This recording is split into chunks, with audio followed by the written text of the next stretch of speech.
Non sono più capace adesso, perché ha toccato proprio il mio cuore, non la cesta che ha portato via, si figuri, è distrutto qua sopra i fiori.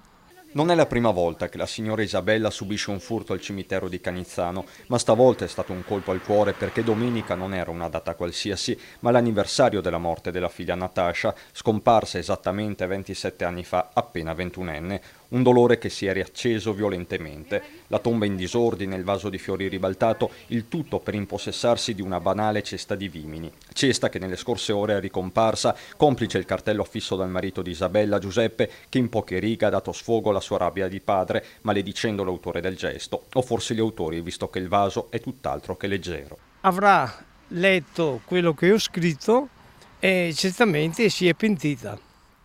Ha riportato indietro la cesta e questa mattina mi trovo la cesta vuota. Quello che sembra un rimorso di coscienza però non cancella un fenomeno, quello dei furti continui al cimitero, non solo nelle auto, come avvertono anche i cartelli affissi all'esterno del Camposanto. E 2 piante di pino che ho messo, uno una settimana, l'ho messa l'altra settimana un'altra e portata via anche quella. Uno stillicidio continuo, poco il valore economico, immenso quello morale e affettivo, da qui l'appello. L'appello sarebbe la telecamera.